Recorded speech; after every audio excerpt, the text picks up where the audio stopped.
All right, we're gonna do this again. Thank you for joining us for the third annual IndieCade Games for Our Future Climate Jam, brought to you by Niantic and the Knight Foundation and Earth Lab at the University of Washington. High level, the theme this year is empathy and equilibrium.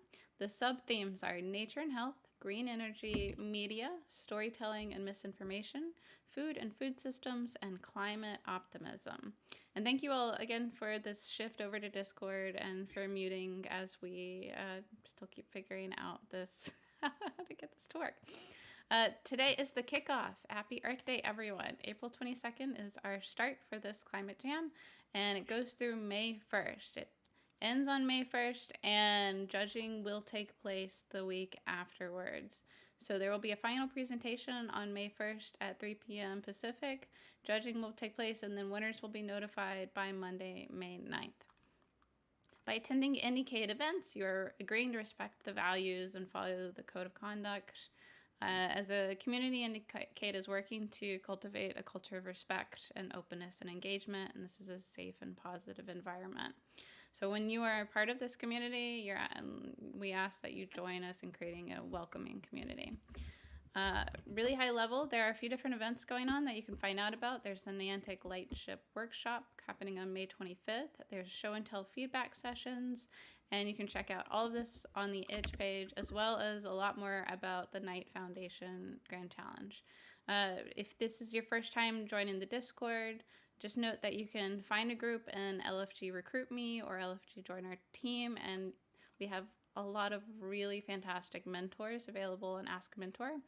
Ask to your heart's content. All right, let's do these introductions again, shall we? Hugo, would you like to kick us off again and correct my pronunciation of your name? Go for it. No, absolutely. My name is Hugo Billy this time. And I am one of the co-chairs of the IGDA Climate SIG. I'm trying to get this Discord server to do what it's supposed to do. So yeah, the Climate SIG is an organization of game developers from all walks of game development who want to do stuff related to climate in various ways. So we have ended up over the past couple of years building a bunch of different resources, helping devs to figure out how they can tell climate stories in their games and include the theme, as well as building power and within larger companies to make big things happen, and also just figure out how to make games a less carbon intense pastime, I suppose. All of the above. And if I a lot of you jammers, I know that you might not have access to the entire server right now. If you only can see the IndieCade Climate Jam, the channels with a little sprout on it, then there is a lot more content for you if you go through the welcome channel and then the setup channel, and that will unlock all the other stuff, all the resources that we built and so on. That might be useful. Anyway, over to Paula, I guess, who's the other co-chair. Oh, can everyone hear me? Cool, yay! Hi everyone, my name is Paula, she, her pronouns. I have a dog in my lap, which is why I'm constantly wiggling around, apologies. I also serve as a co-chair of the IGDA Climate Special Interest Group with Hugo and Megan. In my day job, I serve as a senior design research lead at cloud publishing for Xbox Game Studios. Very excited to happily help direct people to resources, direct people to subject matter experts depending on the topic that you're looking at. Very happy to cheer you on and also share resources whenever helpful. All right, Dargan?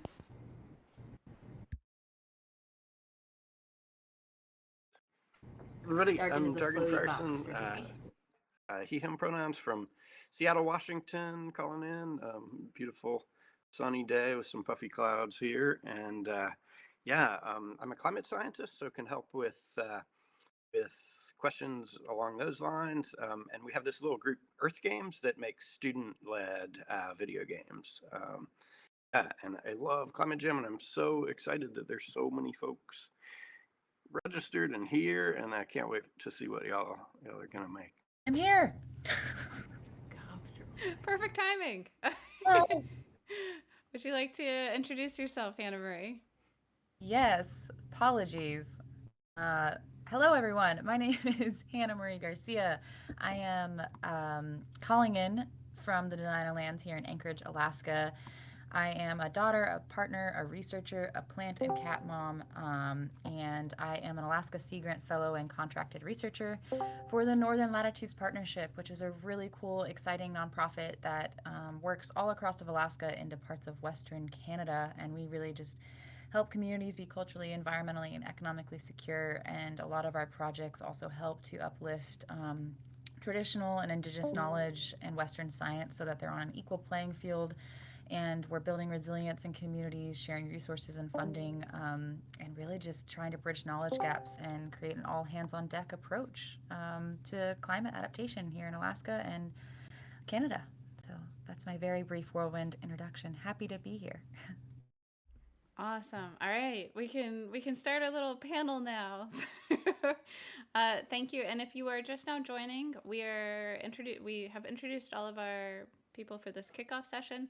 Thank you for muting yourself if you are just attending, so that we can make this transition from Twitch as seamless as possible. So when we ask questions to start, we're talking primarily to Hugo and Paula and Hannah Marie and Targan, but because these four people have tremendous experience that we can all hopefully learn from in this space. So to kick us off, how can games impact people's view on climate change related issues? Who wants to take it first?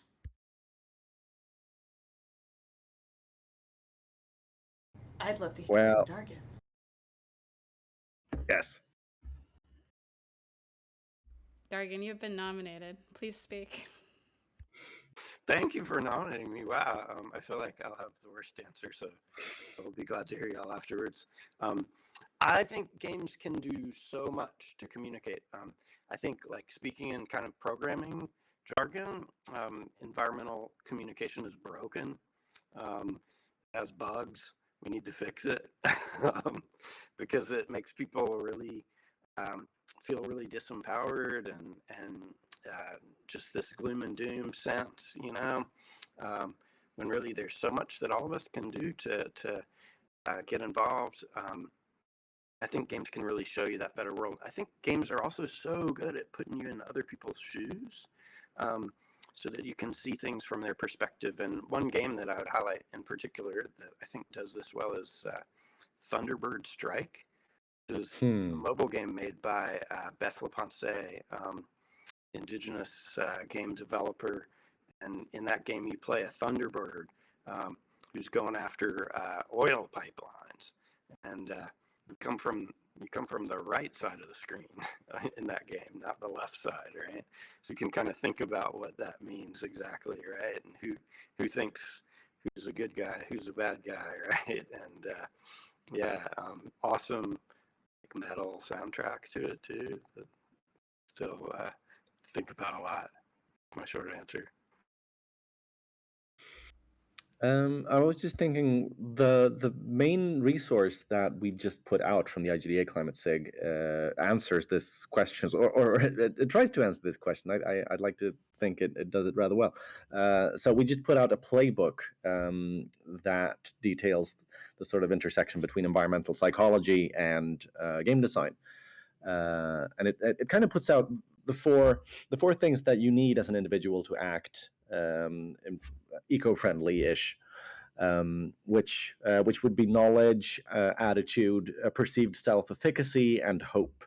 Those are sort of the four things that we need to give to people, and then the playbook goes on to look at various ways that games can fill those sort of holes. I think I haven't been involved in that work in a couple of months now because I'm on parental leave. So maybe Paula can go into more detail about the kind of exact tropes that we're pushing there. But it's a great place to start looking. At any rate, you'll find that playbook if you delve deeper into the Discord. Yeah, I guess to build upon what Hugo's shared, and a link to that is in the general chat for the Climate Jam for anyone who hasn't had a chance to see it yet. I think that, well, to build on Dargan and Hugo's points, like games have this amazing ability to redefine our relationship with failure, and like hope, and not getting bogged down by like crushing pessimism, is something are critical factors in our ability to be willing to do something about it. It's easy for us to like need to emotionally disconnect, set boundaries, say no, which are all very important, and we shouldn't get rid of those abilities to do so. Sorry, Grayson. Um, but I think that in games we have the ability to safely try different things and fail, and not have that failure be as painful.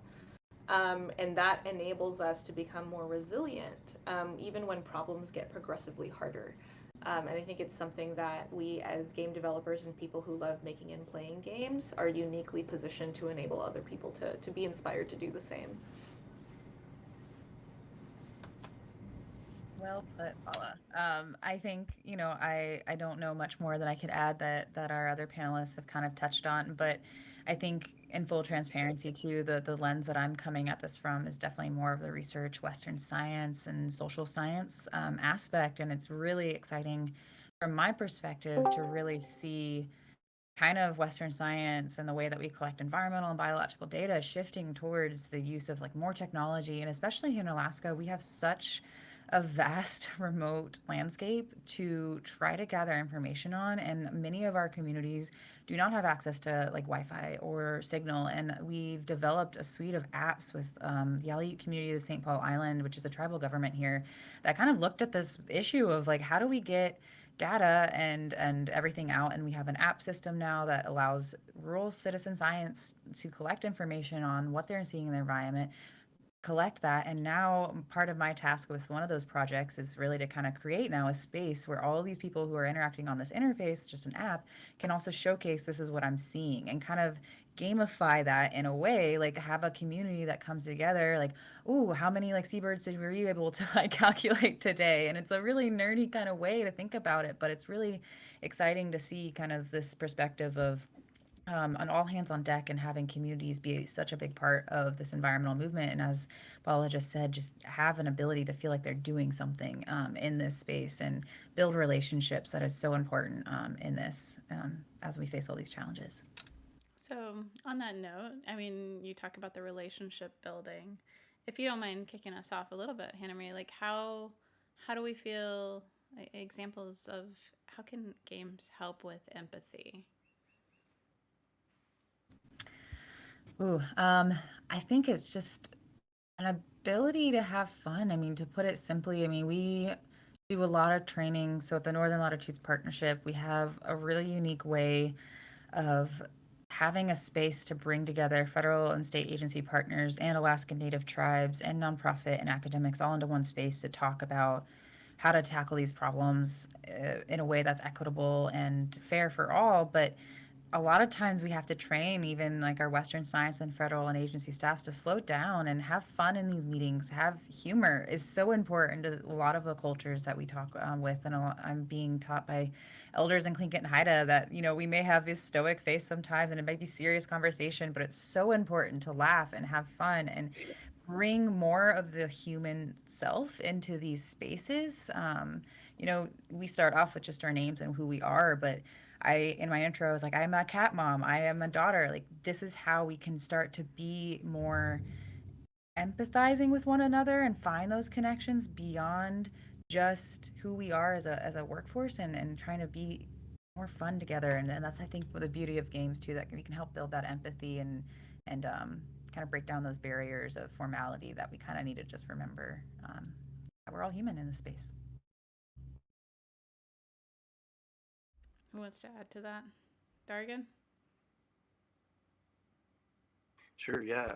I love those perspectives. I'd say that another, just storytelling. You need to build in storytelling when you're talking about possible futures.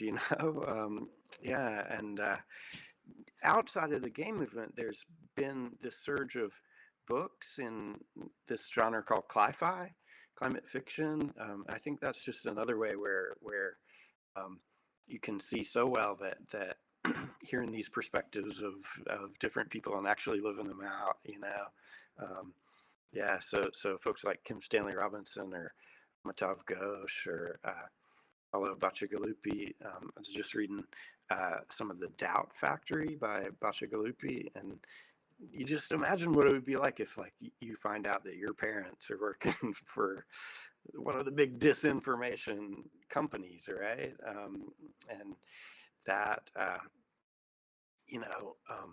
you just automatically sort of feel like you're in that character's shoes, and reading a book is one thing, but playing a game, you're immediately that person, right?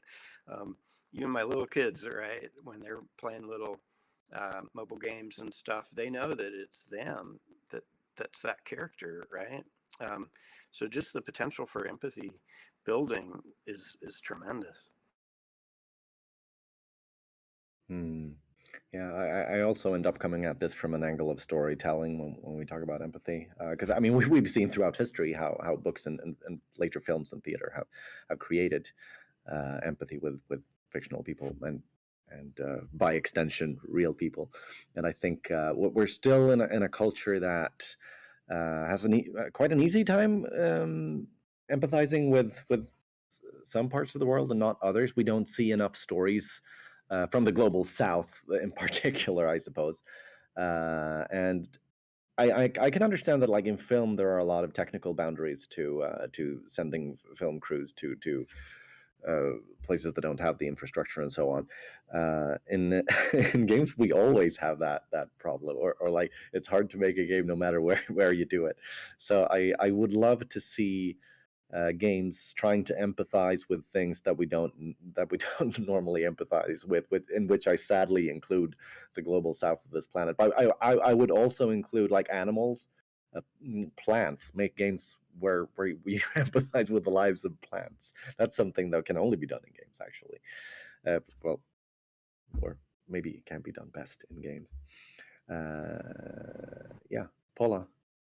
Oh, I was gonna say as well, like, and there's also there's research that indicates that these are not one-off things. Like, we as humans have very set mental models and expectations for how we think the world is operating.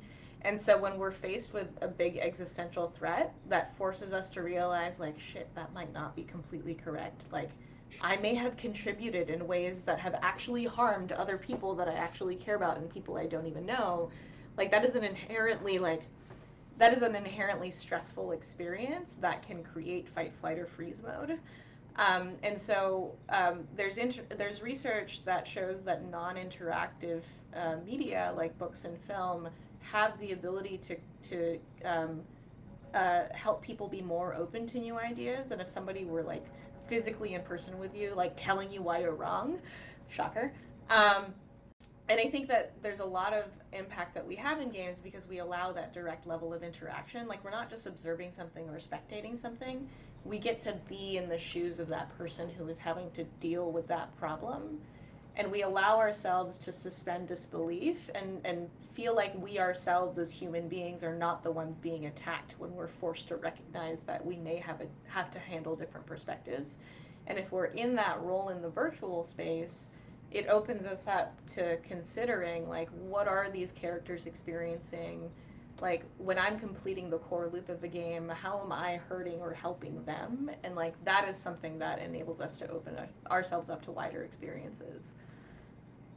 What a beautiful segue, Paula. What would you say are some examples, and anyone can contribute? Dargan started a little bit. What are some games or media that's done really well in terms of climate change information? Let's think first on the ones that have done well. And I got one, and it's not just because I worked on it. So unfortunately, the company no longer exists. Rest in peace, Glass Lab. But a few years ago, in like 2014 era, when the Department of Ed was like aggressively funding game-based learning grants, we had an opportunity to work with EA to create a modified version of SimCity. So it was called SimCity EDU Pollution Challenge. and it was heavily modified. SimCity in itself is not very easy to put into classroom instruction, but a modified version that would scaffold or like create scaling difficulty that would force players to think about the cause and effects of certain decisions they would make as a mayor.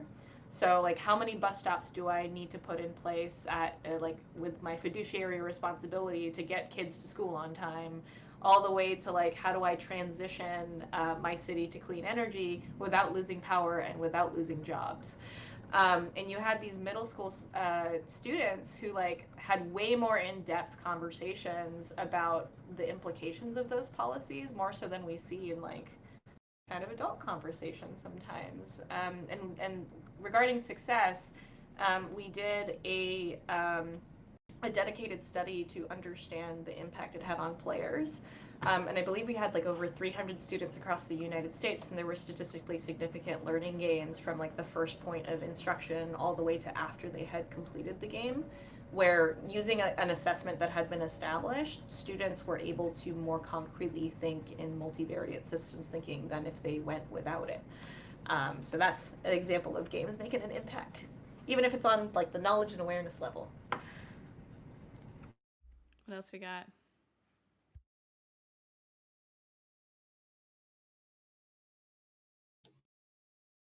I can come at it from the hard to measure angle, which is one that I love. No, I mean, okay, someone mentioned in the chat Final Fantasy VII, and that always comes up as a game that has changed a lot of people's lives in various ways, and some of them relating very much to like environmental action. I don't know how many stories I've heard at this point of people who played Final Fantasy VII and went on to understand various kinds of environmental movements, or basic concepts like the corruption of the fossil fuel industry. That's front and center in that game, and the sense that everything is interconnected into almost kind of a Gaia theory, single one life, one planet. I think. Now I'm going to get to my point, which is that you don't have to be this giant behemoth Final Fantasy VII life-changing experience in order to make an impact. I think even Final Fantasy VII in many of these stories is mainly about the game has primed people so that many years later, when they learn about environmentalism, they can go, oh, right, this is like Final Fantasy VII. So I'm trying to think less about like making one massive climate game that's going to change your life, and more about what it's like to live in gaming culture right now, being surrounded by all of the messages that surround us, which are frequently messages of extraction and domination and individualism, and the things that we as a culture sort of need to get away from. So I just hope that my games, for example, and all of our games in this jam can start to be a small part of this choir of better messages that push for action and for a better world. We're all smart. We're all part of an ecosystem in a way. We're doing this collectively. That's worth remembering. Might have been a bit of a off topic, but it needed saying. Okay. And Marie, do you have an example? Oh, please go, Darren, first. Okay. I think one that's really, really cool is a game that just debuted yesterday. It's called The Climate Game. Yeah. It's just made for a website, Financial Times, and it's essentially like data behind the International Energy Agency's net zero by 2050 strategy. But it's told in a way where you're listening to advisors and where you have to make choices, and it has this really deep connection to data, which as a scientist I find cool. I think that's not usually done very well in games, like the inclusion of real data, but it's just sort of remarkably made in ways that it just highlights when you make the right choices and gives you tricky options, and you have to think through things. And I think it can really be, if there are any folks who are interested in doing stuff a little bit more scientific, it's just a terrific example of using real data in a way that's accessible and playable just within 5 minutes or so. I'll have to look into that, Dargan, actually. Like, I'm coming from the Western science, social science research, so I'm like, how could we actually get more games involved in kind of that data collection and integration of actual data that's out there? Because there is so much data. There's like an overwhelming amount of data if you want to talk about non-game interfaces, but just like data portals and data like visualization platforms that are happening, especially when we talk about marine systems, and it's overwhelming. And so I don't have an exact game example, but I think that could be a fun way to think about getting that information and science communication in the hands and in a playable format that's easy to digest. And Hugo, I love just your note about how, the games that you were mentioning and all that we have hopefully going to be created here as a way to get out of this individualistic mindset and figure out and tap into other ways of viewing and worldviews and information that we don't know. And I think I just want to put a plug in there too to like Ollie's Indigenous Media is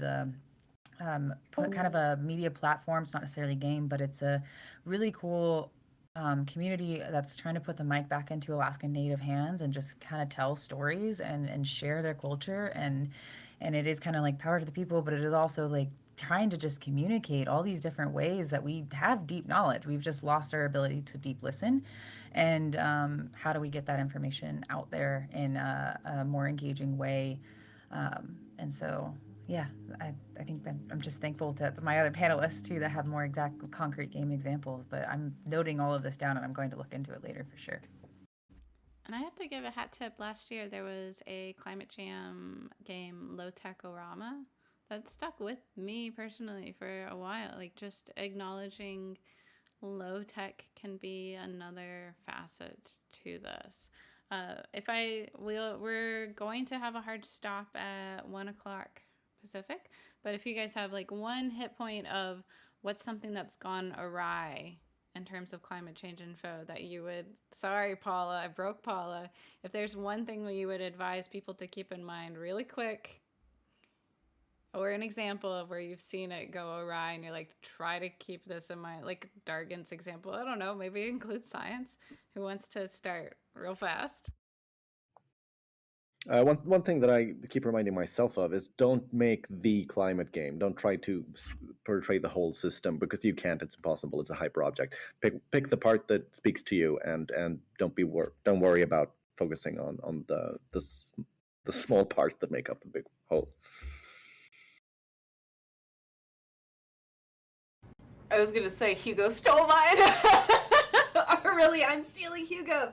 I mean, that's honestly been the most frequent challenge is that like we see the climate crisis and we feel like we need a game that's just gonna activate everybody to do every single thing, and like it's just not realistic for ourselves and other people.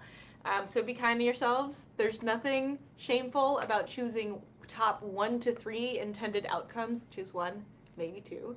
And work with other developers who are making other types of content to create a broader narrative about how all of these pieces fit together. Like collaboration is great and important.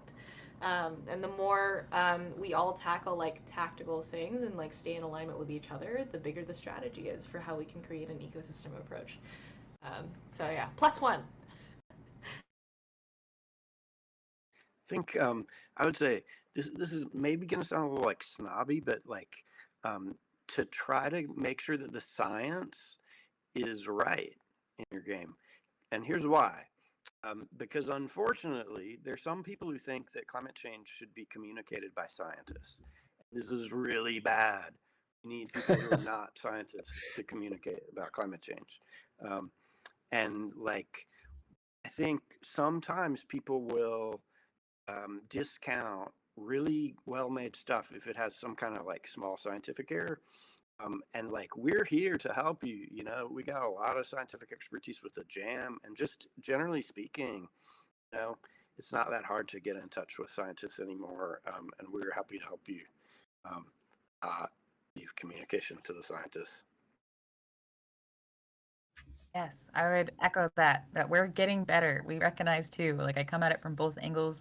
And I guess my one tip too is, when we're thinking about the empathy piece of the games and everything, and we are trying to empathize with others and we are trying to heal, but I would also encourage maybe like games that involve like internal empathy, like noting, like sitting in the space of what's making you uncomfortable. What do you need to also like remind yourself about what you feel in nature and reconnect us? There's so much of this process with climate change, and that involves a lot of healing, and that takes time.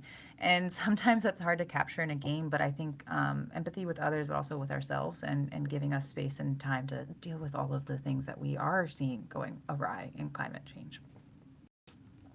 You guys actually did it. We're rounding off at the hour. Thank you all again so much for switching over to Discord, listening to these incredible panelists. Again, if you need help finding a group, there's lovely channels and we have lots of mentors available. Really excited to see what everybody generates this year. And I'm going to round it down from here. All right. Good luck, everybody. Thank you, Megan. Yeah, thank you Thank all. you. Yay. Thank you. Bye. All right, bye. Thanks.